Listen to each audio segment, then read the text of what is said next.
এবাৰ আপোনাৰ স্মাৰ্টফোনটো চাৰ্জ কৰিবলৈ কিমান বিদ্যুৎ খৰচ হয় আজিৰ এই ভিডিঅ'টোত এই ফ্যাক্টৰ কথা আপোনালোকে জানিব দিনে ৰাতি চাৰ্জত স্মাৰ্টফোন এটা ৰাখি আপোনাৰ পকেটৰ পৰা ওলাই অহা কোটি টকা গণনা কৰিবলৈ চেষ্টা কৰক যদি আপুনি বিচাৰে আপুনি আপোনাৰ একাউণ্ট আৰু কলমৰ সৈতে বহক আমাৰ লক্ষ্য হ'ল স্মাৰ্টফোনটো এবাৰ 0 ৰ পৰা ফুল চাৰ্জ কৰিবলৈ কিমান বিদ্যুৎ ব্যৱহাৰ কৰা হয় বিচাৰি উলিয়াব আৰু সেই কাৰণে আপোনাক আপোনাৰ স্মাৰ্টফোনৰ আৰু আপুনি চাৰ্জ কৰা চাৰ্জাৰৰ বিষয়ে সম্পূৰ্ণ কেইটামান তথ্যৰ প্ৰয়োজন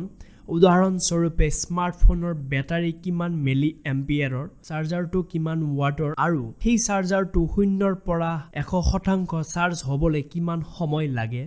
আপোনাৰ স্মাৰ্টফোনৰ নিৰ্মাতা ৱেবছাইটৰ বেটাৰী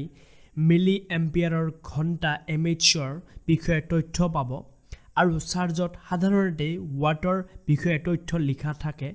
এতিয়া স্মাৰ্টফোনৰ বেটাৰী চাৰ্জত কেনেবাকৈ আপুনি শূন্য কৰিব লাগিব বেটাৰী যেনেকৈ হওক আপোনালোকে ভিডিঅ' চাই বা ইন্টাৰনেট ব্ৰাউজ কৰি গেম খেলি যেতিয়া চাৰ্জ নোহোৱা হৈব তেতিয়া মোবাইলটো অফ হৈ পৰিব তেতিয়া আপোনালোকে চাৰ্জত লগাই দিয়ক আৰু চাৰ্জত 100% সম্পূৰ্ণ হ'বলৈ কিমান সময় লাগে চাওক এতিয়া আপুনি উত্তৰ পাব যদিও আপুনি লেজাৰত অলপ গণনা কৰে ধৰি লওক 4000 মিলি এম্পিয়াৰৰ বেটাৰীত থকা স্মাৰ্টফোনৰ এটা 5 ওৱাটৰ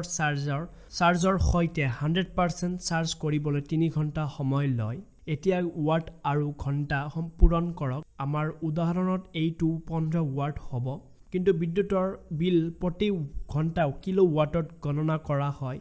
আন এটা কিলোৱাট 1000 ওৱাটৰ ইয়াৰ অৰ্থ হৈছে 15 ওৱাট মানে 0.015 কিলোৱাট আমি ইয়াত দ্বিতীয় শ্ৰেণীত আৱাসিক গ্ৰাহকৰ মূল্যৰ হাৰত বিবেচনা কৰি আছো প্ৰতিটো কিলোৱাটৰ বিদ্যুতৰ বিলৰ ব্যয় প্ৰতি কিলোৱাটৰ 5.72 পইচা তেতিয়া 0.015 কিলোৱাটৰ কিলোমিটাৰৰ বিদ্যুতৰ খৰচ হ'ব 0.0858 টকা অৰ্থাৎ যদি 5 ওৱাটৰ চাৰ্জৰ সৈতে 4000 মিলি এম্পিয়াৰৰ বেটাৰীৰ সৈতে স্মাৰ্টফোন চাৰ্জ কৰিবলৈ 3 ঘণ্টা সময় লাগে মুঠ পাৱাৰ ব্যৱহাৰ 9 পইচাৰ সমান হ'ব যদি আপুনি দিনত এবাৰকৈ বছৰত 365 বাৰ মাচুল লয় মুঠ খৰচ 32 টকাতকৈ কম হ'ব অৱশ্যে ইয়াৰ ফলত বিদ্যুতৰ অপচয় হ'ব পাৰে বিদ্যুতৰ বিলৰ সৈতে অতিৰিক্ত খৰচ হ'ব পাৰে আৰু এইটো নহয় যে যেতিয়া আমি সকলো সময়তে